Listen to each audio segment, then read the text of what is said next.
going on, guys? Holmes Forum coming at you guys today again with another video.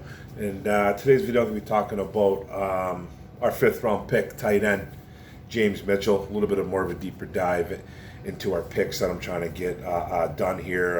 The kid out of Virginia Tech Hokies, tight end, 6'3", 255 pounds, fifth round pick that we took. This was a pick that I kind of tilted the head to the side. It was like, oh man, maybe we reached a little bit on this guy. But the more and more I kind of watch him, it is a pretty good pick. But there's still some doubt a little bit.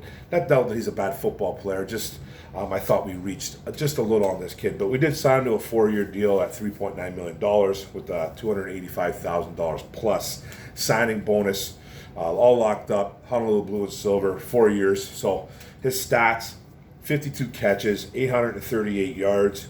16.1 yards per reception, which is pretty nice for a tight end. 7 touchdowns through the air.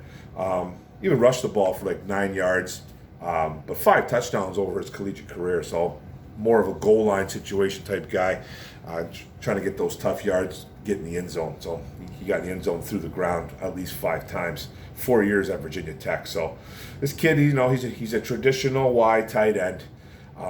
Kind of an ultra back of sorts, solid underneath target. Quarterbacks look for him underneath, pretty reliable underneath. Gets upfield. He can track the ball well. Good route runner. Separates from the defender. He's able to do that at times. The kid's played running back, H-back.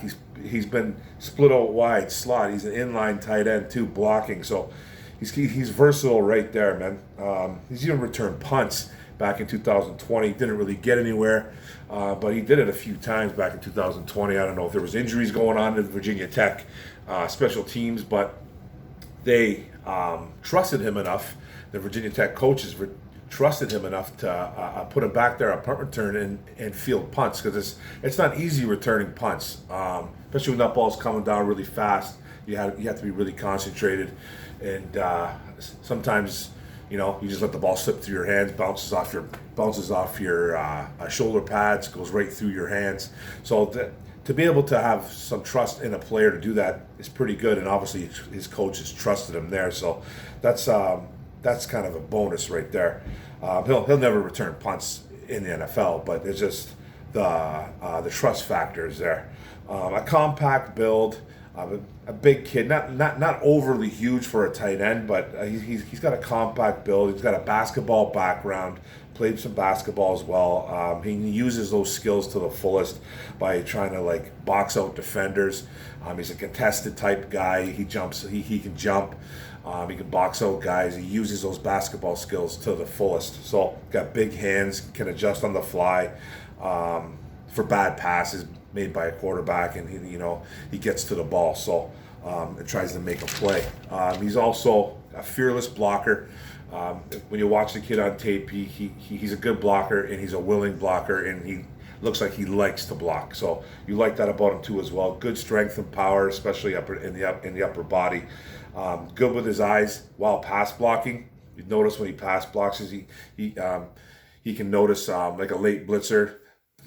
Coming off the edge like a linebacker, or even noticing a corner that flew off the edge too, and he can square up, get off his other block, and meet up with that blitzer. So you like that about him. He's got a good awareness, good vision. So he keeps his eyes upright, and he knows what he's doing there when he's blocking. He's no scrub when it comes to blocking. He's not just a receiving tight end. He did come, the negatives do come though. He did suffer a knee injury in ACL, and then missed all of 2021 except for one game. I think the second game he ended up getting hurt, and he missed pretty much all of 2021 he with that ACL. He also missed some time too in 2020 with a Lisfranc foot injury too. So the kid's got some injury history to him. He does lack the ideal length and catch radius that you look for in a tight end, even though he is 6'3", 255 pounds. He doesn't really he's I personally think he's a little bit undersized, to tell you the truth. The weight's not bad. He could be a little bit heavier, but it's not like he's small by any stretch. It's not like he's short. He is 6'3", but he does lack that he does lack that traditional tight end size that you're looking for. Undersized and like an average athlete, even though he does have that basketball background to him. Um, he's a bit of an average athlete, and that's okay too. The kid, all the bottom line, the kid's very instinctive. He's a Swiss Army knife across the board. He's a very versatile kid, playing some H back, playing some running back, playing some inline tight end to block, split wide, put in the slot. So you can move him all around. I think that's what the Detroit Lions really liked about him. The only reason why I kind of thought he was a bit of a reach was just because of his injury history. He missed a lot of time in the last 2 years of football. I know a couple years ago it was the COVID thing going on. I don't really remember what the Virginia Tech schedule was like, so I don't really know how many games that they actually played. But he's missed a lot of football, personally, I think, in 2 years.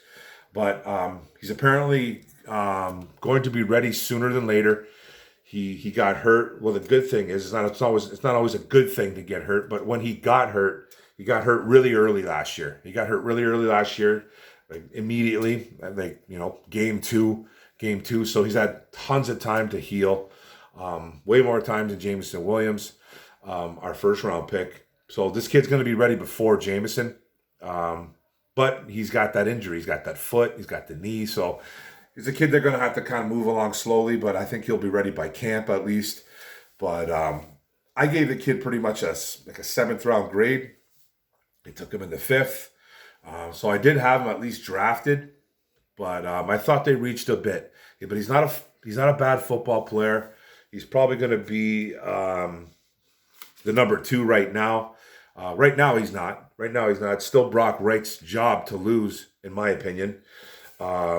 James Mitchell being, a 5th round pick, and they probably really liked him. He's going to be fighting for that number 2 with Brock Wright.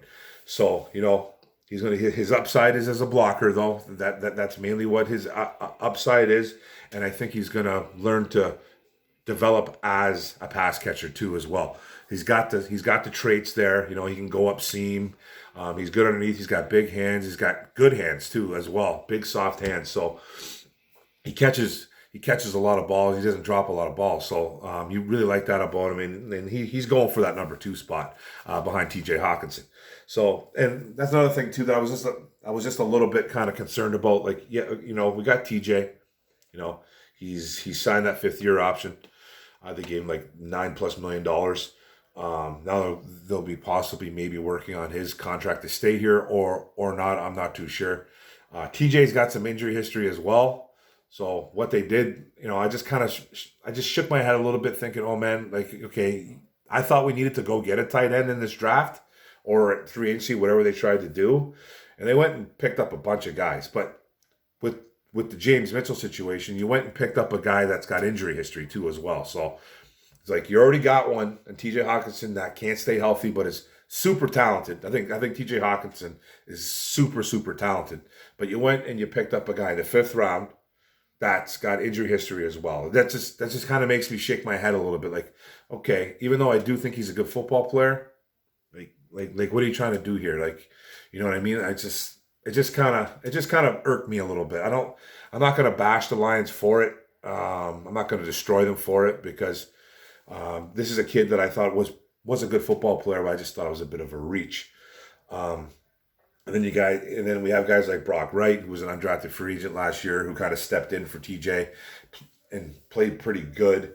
They went out and signed Garrett Griffin, a former New Orleans Saint tight end, strictly pretty much just a blocker.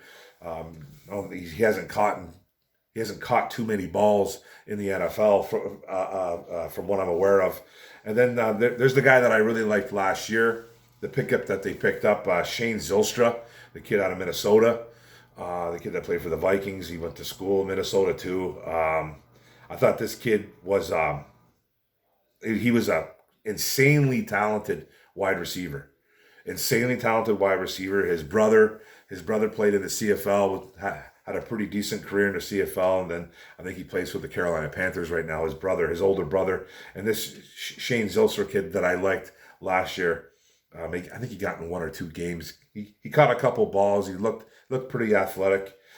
He's a guy that I do still like, but we'll see. And then they went out and they picked up some undrafted free agents too. They picked up Nolan Given, and then they picked up Derek Deese Jr., a guy that I kind of like too as well. A guy that kind of missed I think he missed the 2 or 3 days of rookie mini camp though. Something was going on with Derek Deese. I wasn't too sure, but he never really got into that rookie mini camp flow. So, but they have a bunch on board right now. They got 1, 2, 3, 4, 5, 6, 7. They got 7 guys in the building. Obviously, they're not going to keep 7 guys. I think James Mitchell 100% makes his team. Just got to stay healthy. He could win that number 2 spot over Brock Wright. I think he's got probably I'm not going to say he's got the upper hand, but he's got maybe a little bit of leverage on Brock Wright. But Brock Wright needs to step up, and win that job. So maybe we'll have a good training camp battle coming on with Wright and Mitchell. See what happens there. And Hockenson just needs to stay healthy as well, because I don't really want to rely on these guys. They're very young tight ends. Not saying they're bad football players, but they're very young. But all in all, we got ourselves James Mitchell, who's a flexible tight end. The kid can play anywhere, and I think that's what the Lions love about him, his versatility, his flexibility. So we got a pretty good football player right there, and I think he's going to contribute, especially if he wins that number 2 spot. But that's the video, guys. A little bit of a deeper dive, a player analysis, if you will, into James Mitchell, the Virginia Tech Hokie, the 5th-round pick, all locked up, Detroit Lion for 4 years. Yeah, man, good pickup. We'll see how it goes with that. Let's see if he wins that spot behind TJ. But thanks for the video, guys. Thanks for tuning in. Don't forget to hit the subscribe button on the bottom right. Don't forget to hit the notification bell, get all my videos. And don't forget to like and comment. Let's comment about James Mitchell. You guys like the pick. Where do you think he's going to end up on this roster? Go Lions, man. One pride. Boom.